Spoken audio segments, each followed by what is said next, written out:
ये कल जरूर कुछ ना कुछ बोलेगा। आपको याद है मैंने बोला था या नहीं बोला था, मौलाना डिजिल कल जरूर कुछ ना कुछ बोलेगा, याद है? बोला था मैंने बोला था या नहीं बोला था कि ये जरूर कुछ ना कुछ कल बोलेगा, कुछ ना कुछ इनका प्रतिक्रिया आएगी। बिकॉज मुनीर ने पहले इमरान को खत्म किया, फिर इमरान को 17, फैज हमीद इमरान को 17 साल की करा, बुशरा बीवी, और कल सब मुल्ले मौलानाओं की भी दुकान इसने बंद करा दी। आज फजलुर रहमान ने ऐसा चौका मारा है, ऐसा छक्का मारा है कि मौलाना डिजिल ने मुनीर की गाड़ी का डीजल निकाल दिया। देखो भाई साहब, मैंने बोला था इनका आएगा मौलाना डिजिल को ये बात चुभेगी और वो कुछ ना कुछ जरूर बोलेगा। फजलुर रहमान आज कह रहा भाई एक बात बताओ, ये पाकिस्तान की आर्मी की धज्जियां उड़ाते हुए इनका मजाक बनाते, कह रहे एक बात बताओ, तुम कहते हो कि हम अफगानिस्तान जाते हैं, वहां दहशतगर्द हैं, दहशतगर्द हमारे जमीन पाकिस्तान अफगानिस्तान की जमीन में पलते हैं, वो आके पाकिस्तानियों पे हमला करते और उससे पाकिस्तानी मरते, पाकिस्तानियों का खून बहता है, इसलिए हम आप अफगानिस्तान जाएंगे, उन दहशतगर्दों को मारेंगे। बहुत बढ़िया, करिए। जब भारत ऑपरेशन सिंदूर लॉन्च करता है, और उसने ऑपरेशन सिंदूर का नाम लिया, और पाकिस्तान की जमीन पे आके पाकिस्तान की सेना और पाकिस्तान की आर्मी द्वारा जिनको संरक्षण जिन दहशतगर्दों को मिलता है, जिन आतंकवादियों को मिलता, अगर उनको भारत मारता तो तुम्हें तकलीफ क्यों हो रही है? फिर why you have two, how can you have one double standard, Pakistan going to Afghanistan and killing terrorists, and how you can have a double standard when Bharat, जब भारत आके पाकिस्तान की जमीन में आतंकवादियों को मारता है, क्योंकि वहां भी आतंकवादी, यहां भी आतंकवादी। ये क्या? क्योंकि सवाल सिर्फ इतना है कि यहाँ काफिर मुसलमानों को मार रहे हैं, वहां मुसलमान मुसलमानों को मार रहे हैं। काफिर मुसलमान को मारे, ये यहाँ दिक्कत है, मुसलमान मुसलमान को मारे, यहाँ कोई दिक्कत नहीं। जबकि एक हकीकत है, आईसिस ने सबसे ज्यादा मुसलमान ही मारे, ये भी एक हकीकत। तो ये रोज कभी एक खिलाफत की बातें कर रहे, कभी ये कुरान के वो वर्सेस पढ़ाते, कभी हाफिज कुरान बन जाता, कभी आतंकवाद की बात करता, कभी अफगानिस्तान को धमकी देता, कभी इसे सऊदी में मेडल मिलता, और मुल्ला फैज, क्या नाम है, मौलाना डिजिल, इसकी पंचर लगा देता है।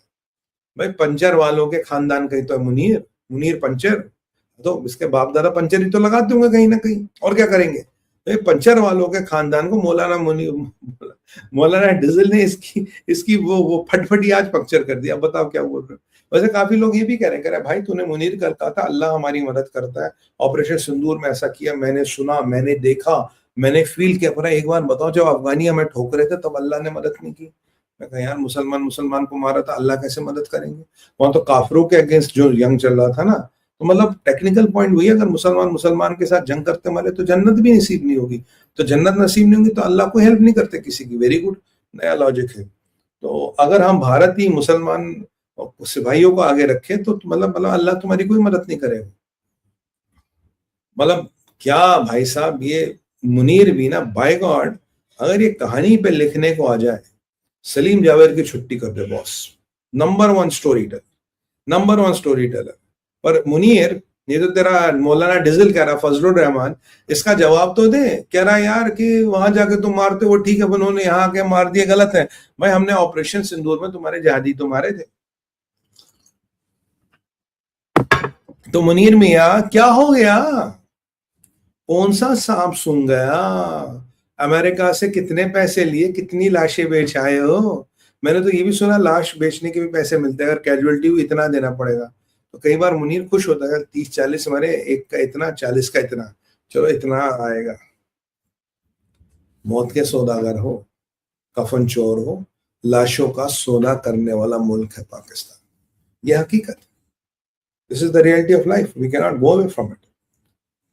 तो अब चलते हैं पाक मिसाइल पॉस्चर। ये क्या भाई साहब? ये नवाज शरीफ की पार्टी का एक नमूना है। नाम है उस्मानी, कुछ पूरा नाम है उस्मानी, ठीक है। उस्मानी कह रहा कि मैं बांग्लादेश के दोस्तों और अपने भाइयों से कहना चाहता हूं, अगर भारत ने अटैक किया तुम पे, अगर भारत ने मिलिट्री ऑपरेशन किया, जो मैं कह रहा हूं हो सकता है, ऑन अ सीरियस नोट, मतलब keeping the pun aside, keeping the sarcasm aside, Bharat का military operation in Bangladesh is on the cards, is possible. कब, कहां, कैसे मुझे नहीं पता, मुझे पता हो भी नहीं सकता, और अगर कभी होगा भी तो मैं कभी बता नहीं सकता, बट ये है कि इज ऑन द कार्ड्स। क्योंकि ये जो उस्मानी है, ये कह रहा है बॉस, अगर बांग्लादेश पे भारत ने हमला किया तो Pakistan will retaliate with its missiles. यानी कि एक informer military alliance between former east Pakistan and west Pakistan. तेरा मेरा क्या रिश्ता, ला इलाहा इल्लल्लाह।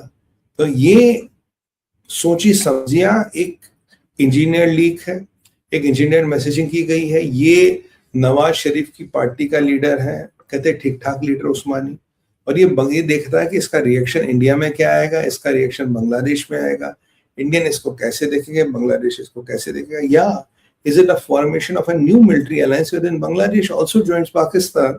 So maybe because India, Pakistan and then Saudi Arabia, सोचिए ये भी एक ट्रायंगल बनता है, India Pakistan sorry Saudi Pakistan and Bangladesh, तो ये भी एक ट्रायंगल बनता है, एक नया military alliance.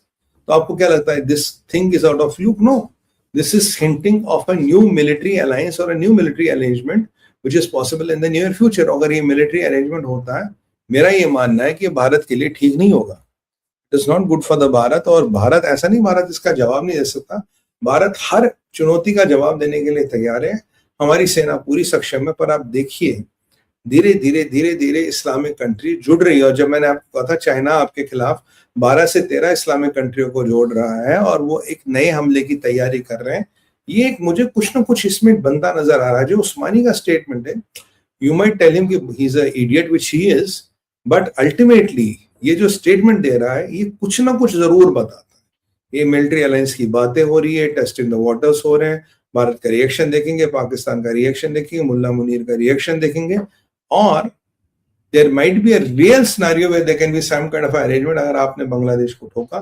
Pakistan can open a front. ऐसा नहीं हमें पाकिस्तान के बाप से डर लगता, अब की बार इनकी रावलपिंडी को ना जला के खाक करना पड़ेगा और सांप का सर काट के तश्तरी में लाना पड़ेगा। अब सांप कौन है ये आप जानते हैं, सांप का सर काट के तश्तरी में लाना पड़ेगा, तब तक बात नहीं बनेगी, क्योंकि ये रेटोरिक रुकने वाला नहीं है। बट एक इस्लामिक अलायंस, एक और इस्लामिक